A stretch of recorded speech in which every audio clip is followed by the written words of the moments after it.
২৪-এর গণ অভ্যুত্থান পরবর্তী ত্রয়োদশ নির্বাচনে গঠিত জাতীয় সংসদের সংসদ নেতা সহ ৭০% নতুন এবং তরুণদের মিশেলে রাষ্ট্রপতি মোহাম্মদ শাহাবুদ্দিনের আহ্বানে গেল ১২ মার্চ নতুন সংসদের প্রথম অধিবেশন শুরু হয়। ৩০ এপ্রিল পর্যন্ত ২৫ কার্যদিবসে শেষ হয় এই সংসদের প্রথম অধিবেশন। আজকের এই সংসদের দিকে সমগ্র বাংলাদেশ তাকিয়ে আছে।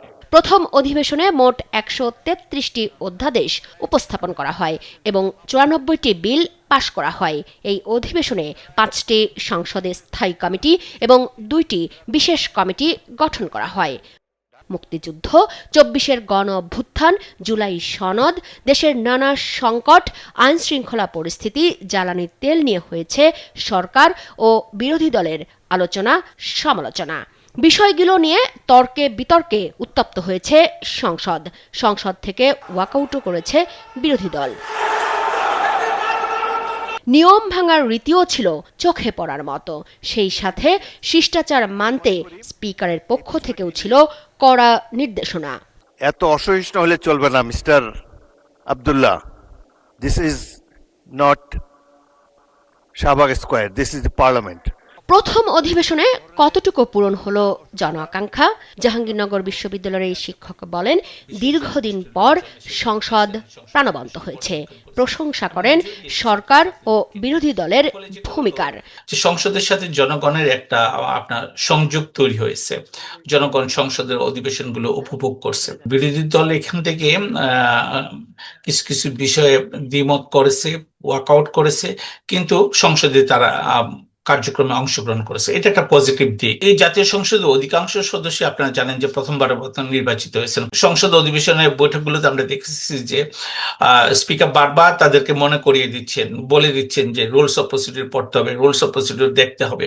তবে সমালোচনা করেন সংসদ সদস্যদের বিতর্কের বিষয়গুলো নিয়ে। এই সংসদে যে আলোচনাগুলো হয়েছে তার অধিকাংশই আপনার সীমাবদ্ধ ছিল সরকারি দল এবং বিরোধী দলের অতীত ইতিহাস চর্চার মধ্যে সীমাবদ্ধ ছিল। ফলে যেটা হলো যে জাতীয় সংসদের কাছে জনগণের যে প্রত্যাশা যে তাদের সমসাময়িক সমস্যা বা সংকটগুলো নিয়ে আলোচনা করবে, সেটা এখানে অনুপস্থিত। অমীমাংসিত নানা বিষয় নিয়ে পরবর্তী অধিবেশনে গঠনমূলক আলোচনা হবে, এমনটাই প্রত্যাশা সাবেক এই সচিবের।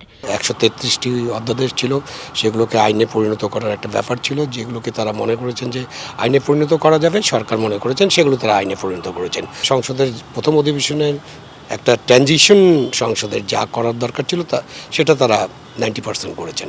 সামনে আলোচনার সুযোগ আছে। কিছু কিছু সংস্কার যেটা জাতির জন্য খুব গুরুত্বপূর্ণ, যেটা ৫৫ বছর ধরে যে সংস্কারগুলো মানুষ মনে করেছে এগুলো হলে সুশাসন নিশ্চিত হবে, গণতন্ত্র সামনের দিকে এগিয়ে যাবে, সেসব বিষয়ে আমাদের গভীর আলোচনা করতে হবে সব লেভেলে।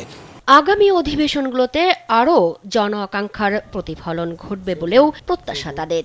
সেই সাথে আচরণবিধি আরও পরিশালিত করতে সংসদ সদস্যদের প্রশিক্ষণের তাগিদ দেন তারা। তাদের এক্সপিরিয়েন্সটা কম, অভিজ্ঞতা কম। তো এখন অভিজ্ঞতা কমটা আমরা কিভাবে পুষিয়ে নিতে পারি, তাহলে আমাদেরকে আলাপ আলোচনা করতে হবে, কিছু প্রশিক্ষণের ব্যবস্থা হবে। মুক্তা মাহমুদ, দেশ টিভি, ঢাকা। প্রধানমন্ত্রী, প্রেসিডেন্ট যেই